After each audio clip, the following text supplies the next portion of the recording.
to the amendments proposed in the Statute Laws Amendment Bill.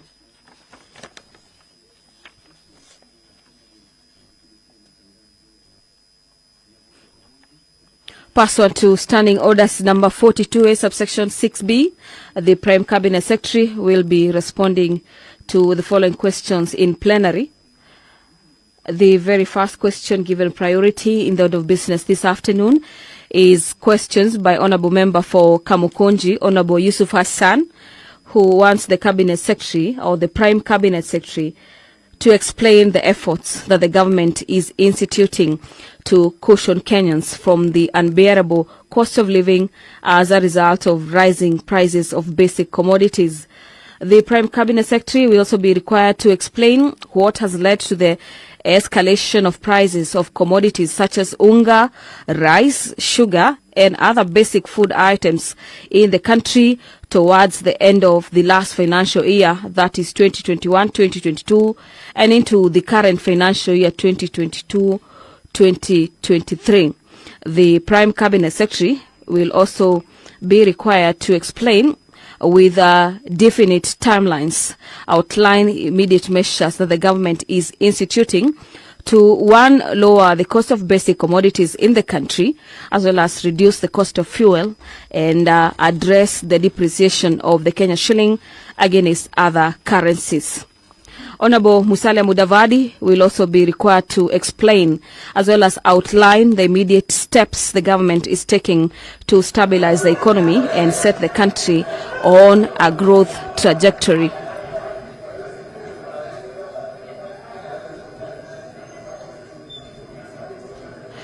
The Speaker of the National Assembly, Honourable Moses Wetangula, is in the chamber this afternoon. He is the Speaker presiding over the business of the National Assembly today. I now hand over for the live broadcast. Enjoy your viewing and good afternoon.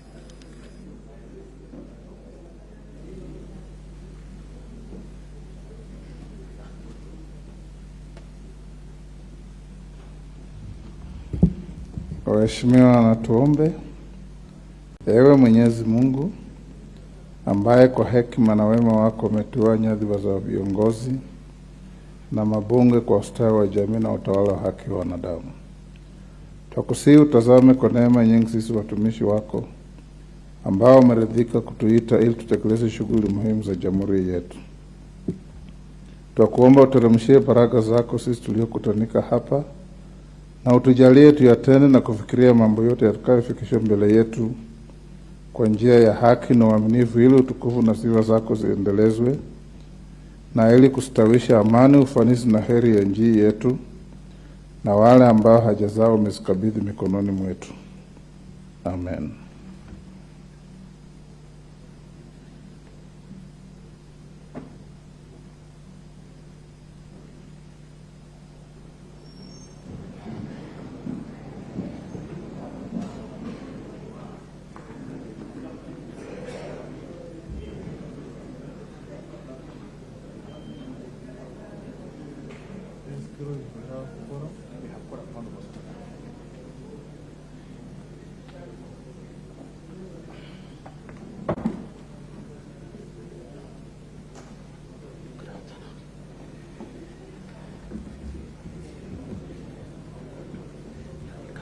Honorable members, we have quorum to transact business.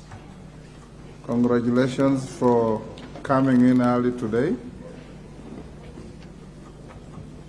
Clerk. Order number 1, administration of oath. Order number 2, communication from the chair. Order number 3, messages. Order number 4, petitions. Order number 5, papers. Majority Leader.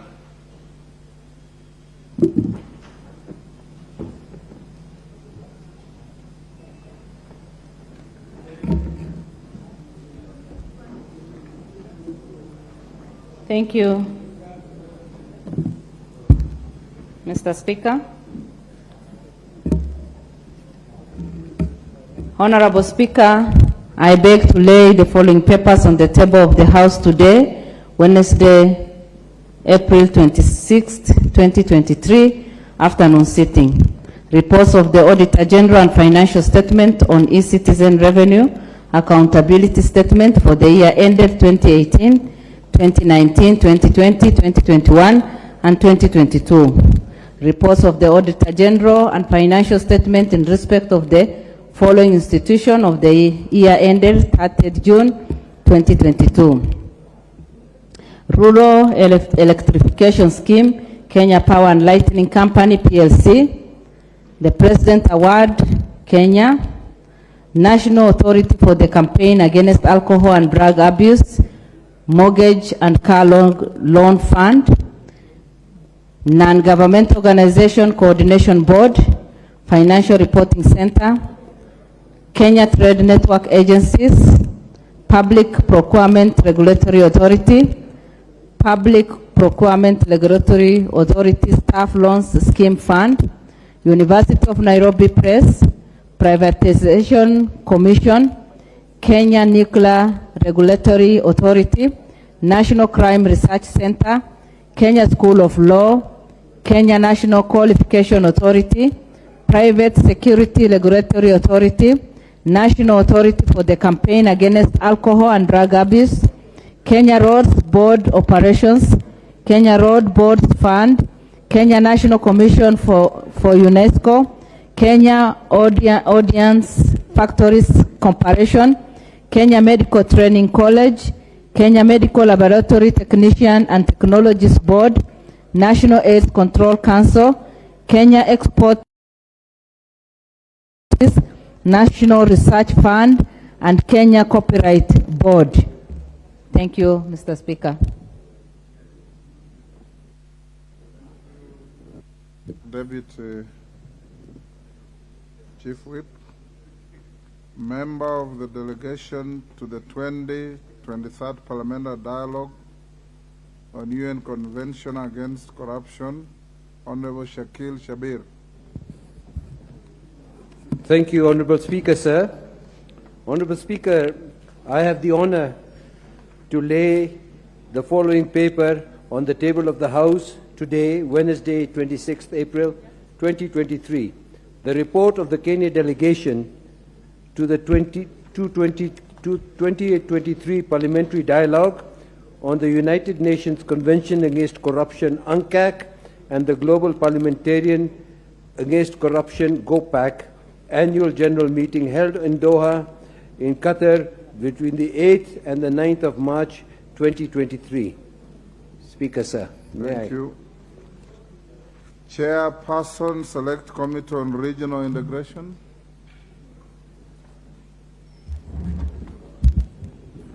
Honorable Speaker, I beg to lay the following paper on the table of the House today, Wednesday, 26th April 2023. This is the report of the Committee on Regional Integration on its consideration of the proceeding of the first session of the 6th Parliament of the Pan-African Parliament, PAP. Thank you. Thank you. Chairperson, Departmental Committee on Administration and Internal Security. Thank you, Honorable Speaker. I beg to lay the following papers on the table of the House today, the Wednesday, 26th April 2023. Report on the Departmental Committee on Administration and Internal Security on its vetting of a nominee for appointment as a member of the National Police Service Commission. Thank you, Mr. Speaker. Thank you. Next order. Order number 6, notices of motion.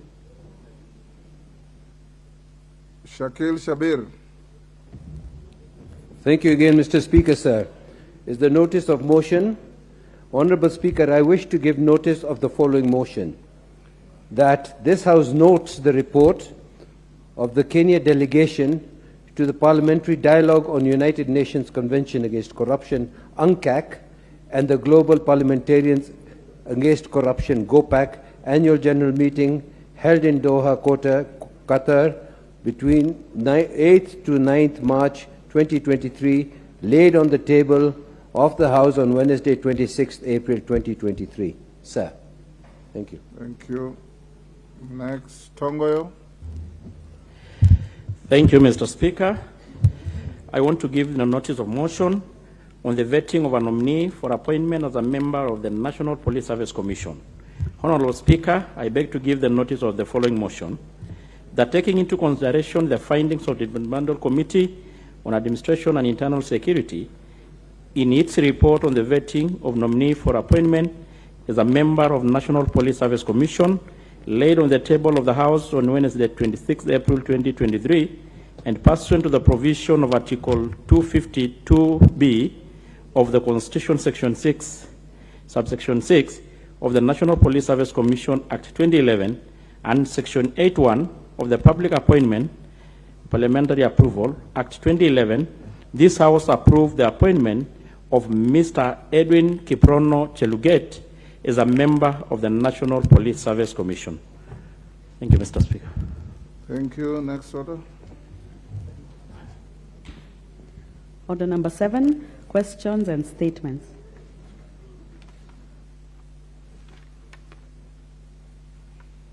Honorable members, we have 2 questions.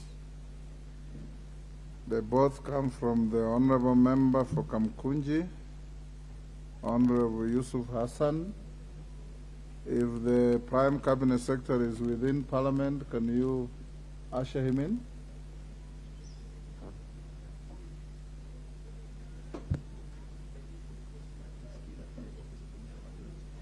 What is he doing there?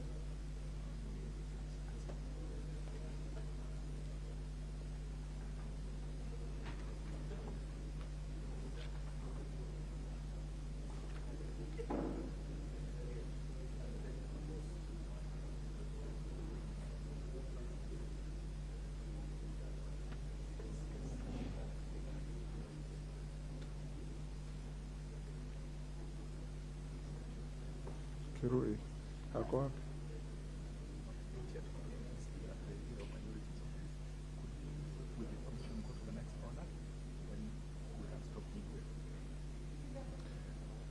Can we go to order number 8? So we'll come back to order number 7 later. Order number 8, motion, ratification of 3 Hague Conventions relating to matters of children. Before that is dealt with, majority, Honorable Naomi Wako, can your office inform all ministers that when they are selected for answering questions, they should be here at 2:30. Even as we said, we start from 3. If the preceding orders are run through quickly, the House cannot sit and wait. So communicate with the Cabinet that we expect any minister scheduled to be in Parliament to answer questions to be seated here by 2:30. We will do that, Mr. Speaker, sir. Thank you. Right. Chairperson, Departmental Committee on Social Protection. Thank you, Honorable Speaker. Honorable Speaker. You'll move your motion. Oh, okay. And when the Cabinet, Prime Cabinet Secretary comes in, we'll hold you where you will be. Okay. And deal with questions before we come back to you. Thank you, Honorable Speaker.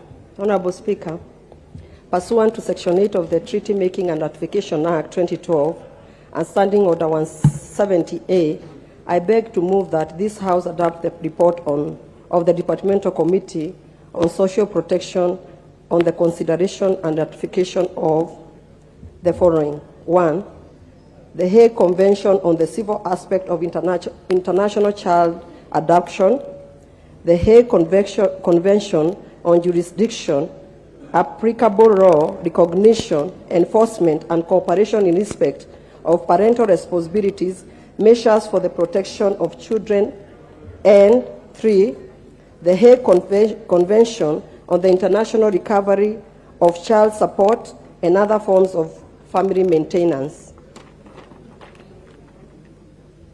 Honorable Speaker, the 3 conventions were referred to. Order, Honorable Alice Nganga. when you move the motion, you first say, I beg to move the following motion, and read it word for word as it is on the order paper. Then you start now doing what you are doing. Thank you very much, Honorable Speaker. We are running a day at a time. Honorable Speaker, I'm begging, okay. I beg.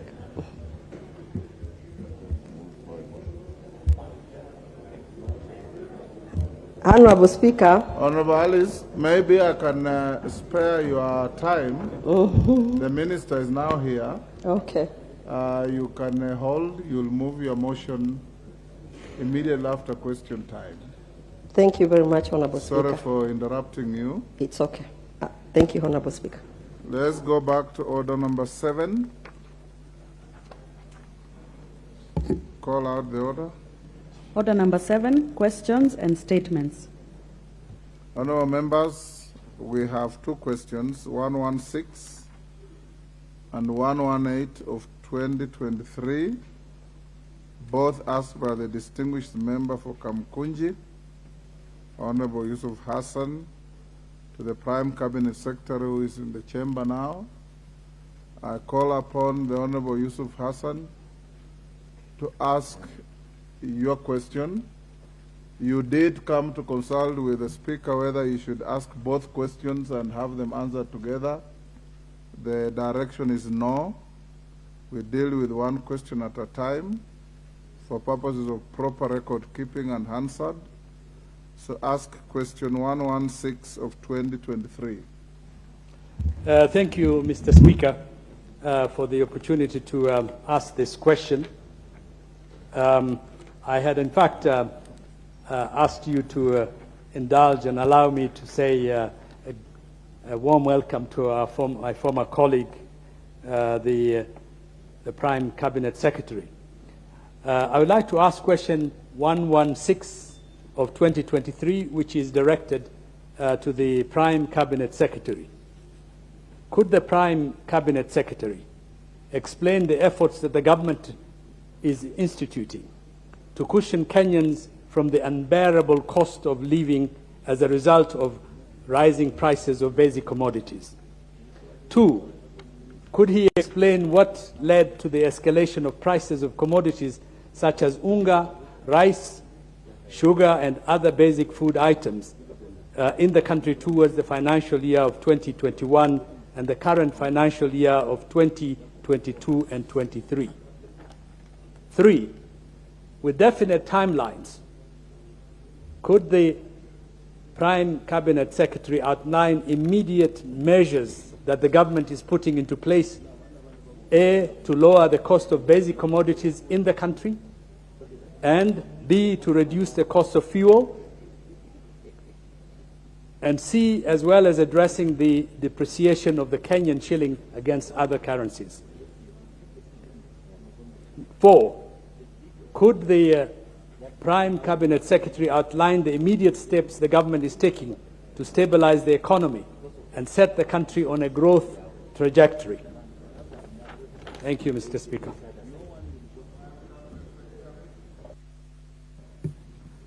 The floor is yours.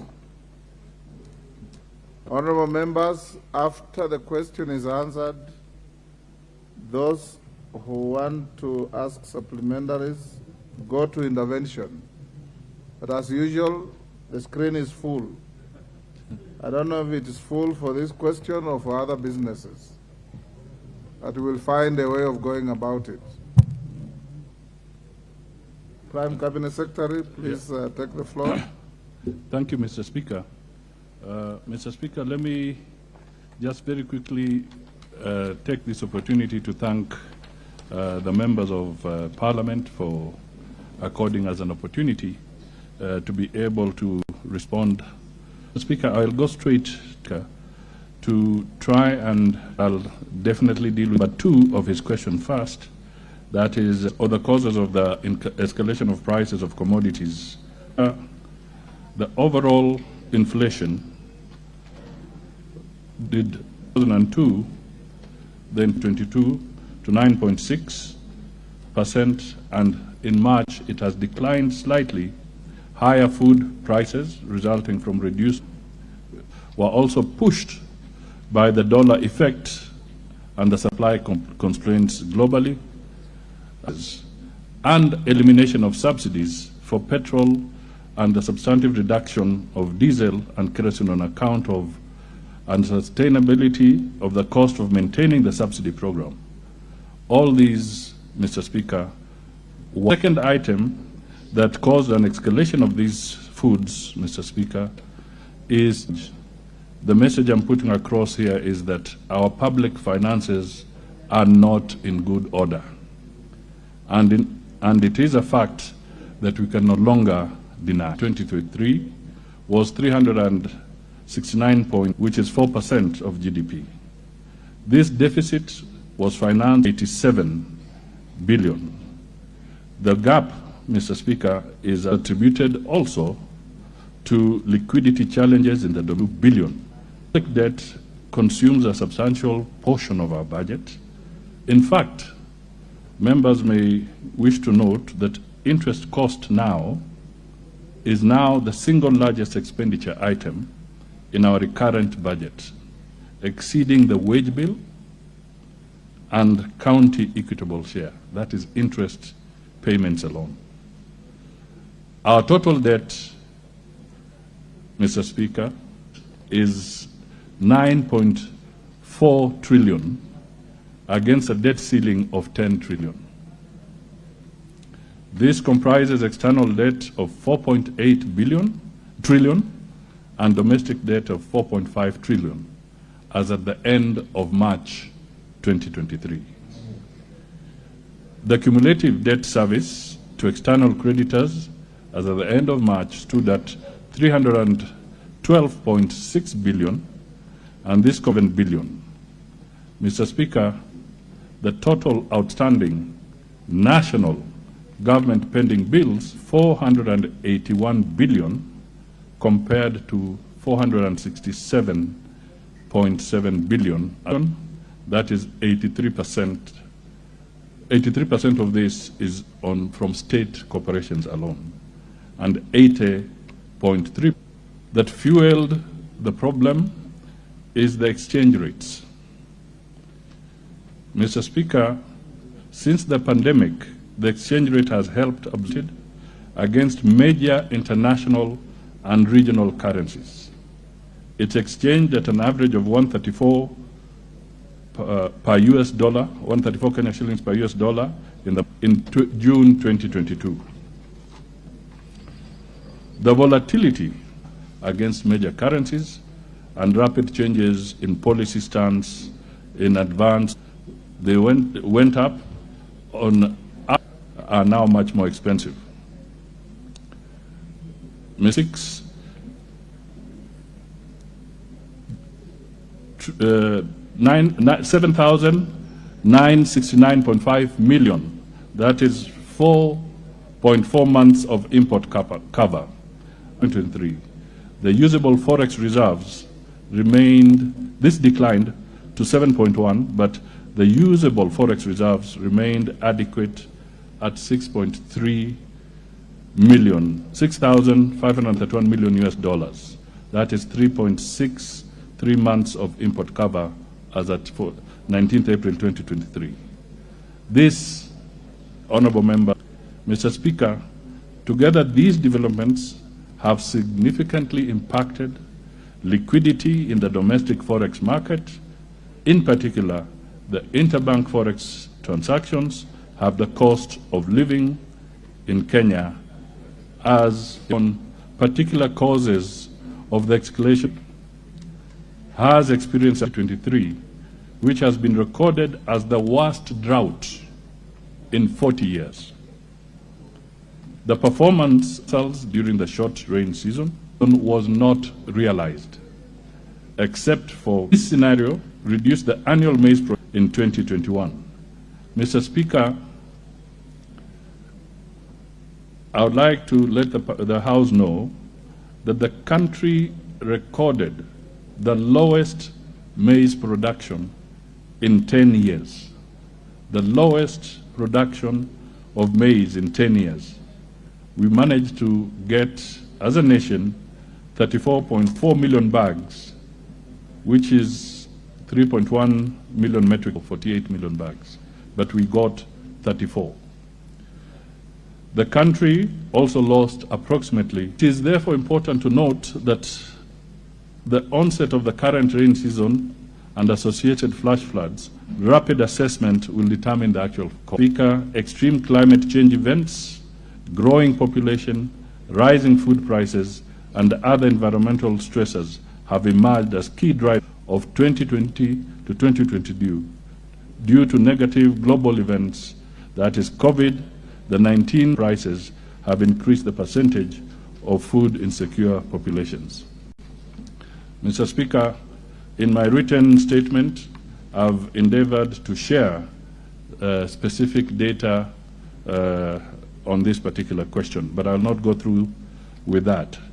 Let me now pick up the issue of what is the government doing, or what measures has the government taken to cushion Kenyans from the high cost of living occasioned by these rising prices of tea.